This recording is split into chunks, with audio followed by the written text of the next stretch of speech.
Ça fait 13 ans qu'on fait ça. 13 ans. Quand on y pense, 13 ans. Ça fait 13 ans qu'on fait du chantier avec ma petite femme.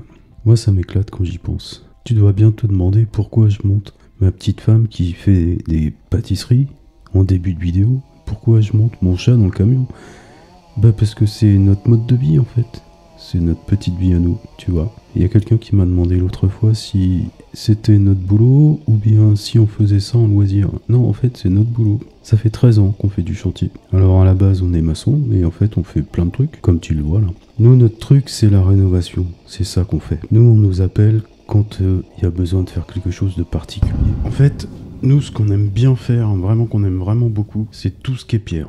Tout ce qui est montage de murs en pierre, tout ce qui est façade en pierre, tout ce qui est dallage en pierre. Moi, j'aime bien faire de la charpente aussi. Alors, on nous a demandé de modifier la charpente pour aménager les combles. Et du coup, je m'en charge. Je m'en occupe entièrement.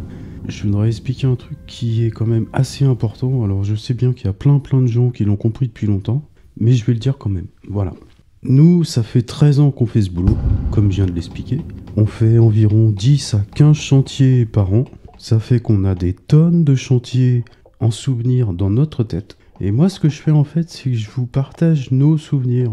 Voilà. Et je vais jamais vous dire c'est comme ceci qu'il faut faire ou c'est comme cela qu'il faut faire. Sauf exception quand c'est des trucs basiques. Moi, jamais je ferais ça en fait. Par contre, ce que je sais, c'est qu'il y a des tonnes et des tonnes d'artisans qui ont plein de souvenirs en tête, qui savent faire plein de choses, qui ont improvisé plein de techniques, qui ont découvert même des méthodes que, à la limite, personne ne connaît et personne ne les sait en fait, personne ne les verra jamais. Alors moi, je vous montre ce qu'on fait, comment on le fait. J'essaye d'y mettre un petit peu du style quand même parce que j'aime bien, sinon les vidéos elles sont complètement plates et elles sont nulles comme tout. Et du coup, je voudrais insister sur un truc, c'est que selon moi, un artisan, c'est certainement pas quelqu'un qui travaille à la perfection, qui va faire un truc super parfait. Selon moi, c'est impossible. Pour moi, ça me dérange pas du tout de faire quelque chose que j'ai jamais vraiment fait. Et puis en fait, on fait ça tous les jours. C'est tous les jours qu'on se lance dans des chantiers de rénovation où finalement on sait pas trop comment on va s'y prendre. On sait à peu près, mais dans le détail, on sait pas. On sait sur le moment, c'est tout. Je dis ça pourquoi? Parce que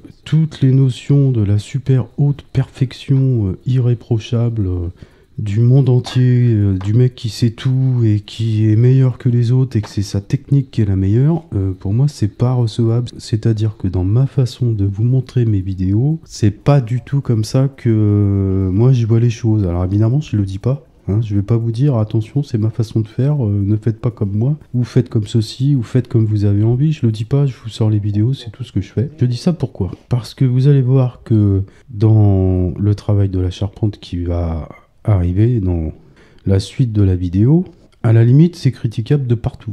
Il y a plein de choses que des gens qui aiment trop tant la perfection vont me dire mais non là ça va pas, ça va pas, ça va pas. Alors pour le coup de ce chantier, il faut bien comprendre que là on est en période de confinement, que pour avoir des outils et des matériaux c'est très compliqué, que moi j'ai fait cette charpente comme d'habitude, à ma sauce, à ma façon. C'est largement suffisamment solide, ça ne sert absolument à rien de faire un truc à la perfection. Le but c'est d'avancer au mieux, au plus vite, pas forcément au moins cher, parce que ça c'est un peu débile quand même. Mais ça sert à rien d'aller trop loin dans les assemblages de compétition. Ça sert à rien du tout. Vous allez voir, je vais vous expliquer comment on s'y est pris et comment on l'a fait. Vous allez voir que c'est largement suffisant ce qu'on a fait et ça sert à rien d'aller trop loin. Alors je sais bien qu'il y en a qui aiment se mettre en valeur en mettant des trucs de compétition sur internet en disant ça c'est la meilleure façon, ça c'est comme ça qu'il faut faire et c'est pas autrement.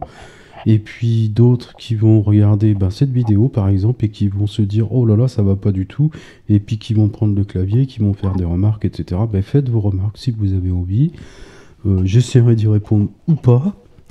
Moi je vous montre ce que je fais, ce que je sais faire et comment je le fais. Si ça peut donner des idées à certains, tant mieux. Si ça en dérange d'autres, à la limite gardez vos critiques pour vous.